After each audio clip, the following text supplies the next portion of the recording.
Good morning, Fort McMurray, Wood Buffalo, and the rest of the world. You've tuned in to the Mac City Morning Show. I am your host, Elliot Pierre, and we're going to start this episode off the same way we start every episode off, with a moment of gratitude. I know you could be doing a million other things with your time, and the fact that you spend it with us truly does mean the world to me, so thank you. On that note, Tanner, hit it with the intro.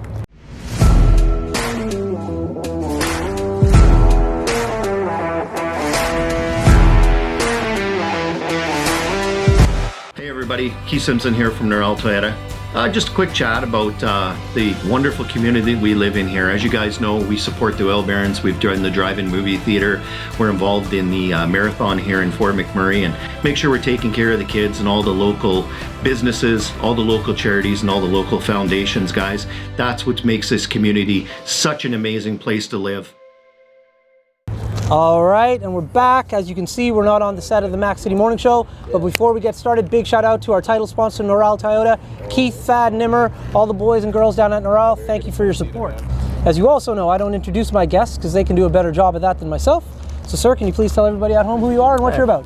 My name is Hunter. I go by the stage name HVNTY. I'm also half of a duo called Ransom, and we're playing here tonight at the Starlight Room for the Stone Level show. Awesome. I'm super pumped to be here. Absolutely, man. It's really humbling to be a part of such a big event and with such a good company.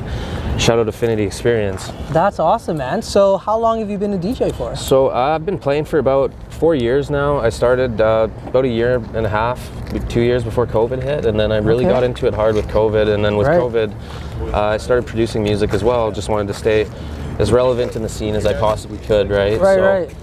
Yeah. That's cool. I love it. Like I just love learning something new every day, and it's fun. And you make the friends that are doing the same thing, and you just learn off each other. And it's really cool to work with such cool people, man. Yeah, absolutely. Very nice. So, how do you break into an industry like this? Like, you have a passion for the music.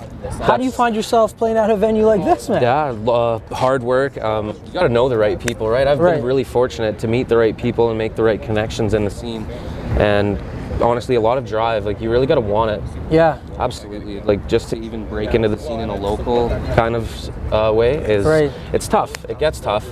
Yeah. And but I've been living here for a year now. I'm starting to get these shows, and I'm starting to, I'm booking these shows as well. Like this whole Stone Level show is my booking and kind of my vision for what I wanted for a bass show. I brought in some of my favorite artists from BC and Alberta, as well as Montreal. That's where Stone Level flew in from. So no way. Super pumped. So now you just said you've been doing it for a year here, living in town. Where were you prior to? I was living, different places. I lived here for a year prior, but I wasn't really trying to break into the scene as much. I wanted to get more confident with, all of my skills and everything. Right. I was living back in Whitecourt, and it's a small town with no scene, and that's actually where HVNTY is based out of. Okay. But I do a lot of things for them here in the city, as far as I help secure venues, I help get the bookings, and I do a lot of the running around and stuff, pick up our artists at the airport, artist relations.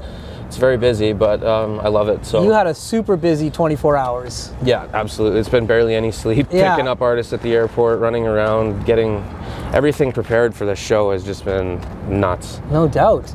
Now, with your musical background, when you were a kid, what kind of music were you first listening to? What kind of sparked that love for the music industry?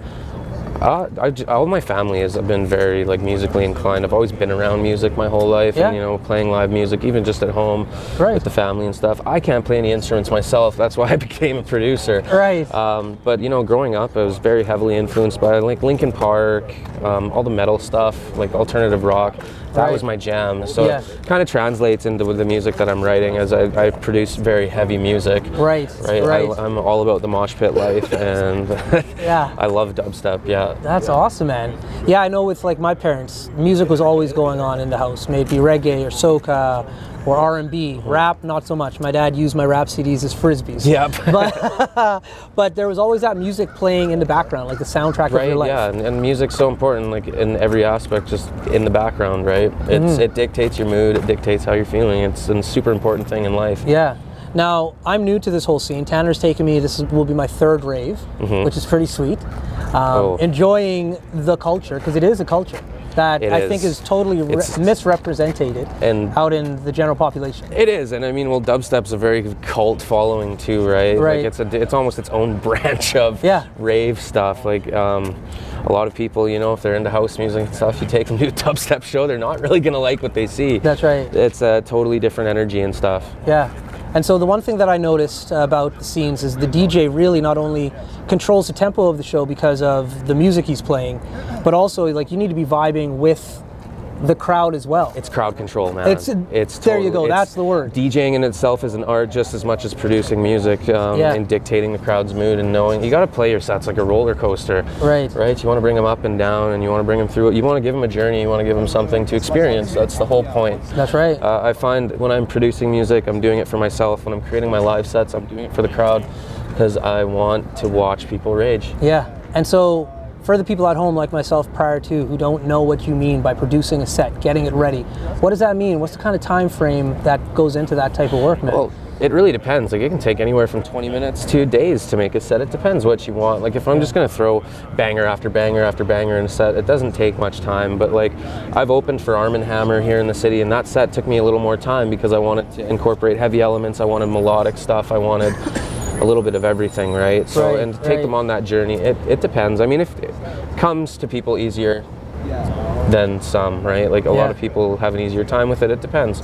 I don't find making sets to be a huge deal because I just want to, you know, I'll give the melodic breaks in my sets and stuff like that just to create kind of a whimsical experience, sort of thing. Like you want to vibe, right? Yeah. You just want to create the vibe, and you want everybody to follow that vibe. And stage presence is so important for that, I find. Right.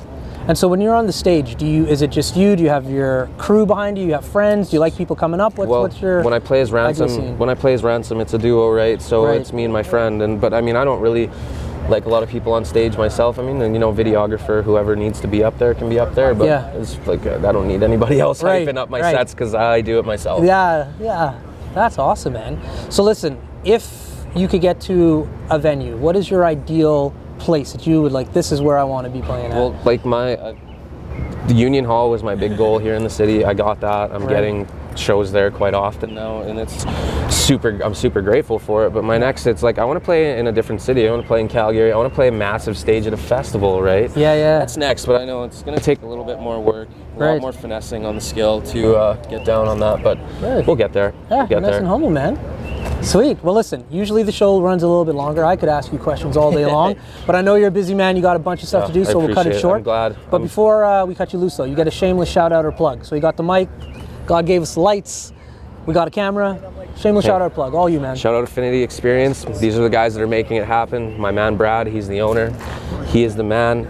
We are going to be making a ton of fun experiences for you guys in the city. I can't wait to see you at them.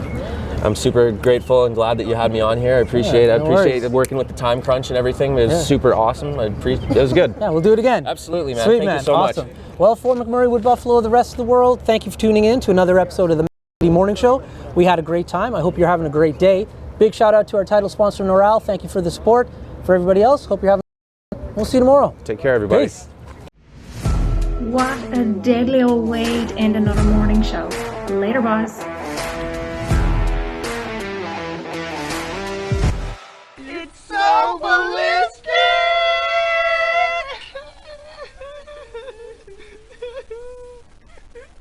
Talk about quenching your ugly thirst.